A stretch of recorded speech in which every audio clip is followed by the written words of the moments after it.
mga kapuso, kahit tapos na po yung mga pagpapaputok sa pagsalubong sa bagong taon, hindi pa rin nawawala ang peligro na maputukan kayo.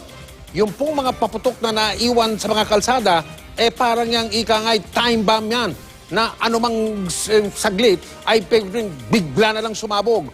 Ngayon, paano dapat itapon yung mga paputok na yan? Alamin natin sa pagtutok na ito ni Maris Umali.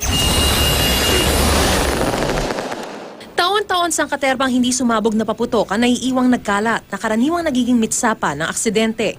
Hindi basta-basta ang paraan ng pagtatapon ng mga nagamit na o yung mga naiwan lamang ng mga paputok. Dapat po ay may kaakibat na pag-iingat sa paggawa nito. Dahil kung hindi ito susundin, maaaring nakaligtas nga po tayo sa pagpapaputok at sinalubong natin ang bagong taon na buong ating mga daliri at ang ating buong katawan. Pero posibleng sa paglilinis naman tayo madisgrasya.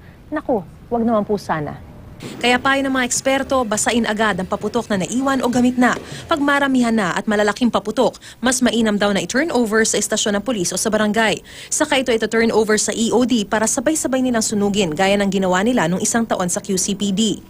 Huwag nating pupulutin muna yung mga hindi nga pumutok. Itong tapos na ang revelry, paglinis natin, mas mainam pa rin na ibasa.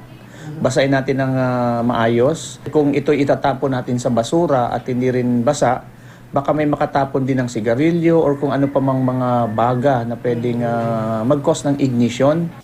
Huwag din daw ibabaon sa lupa. Sa mga hindi naman nagamit, huwag na raw iimbak pa. Pag hinukay nila at natamaan ng mga barena at mag-spark, sabay-sabay pong puputok yun. Huwag po tayong mag-imbak ng mga paputok. Kasi ito po ay delikado, parang time bomb din yan na anytime sumabog.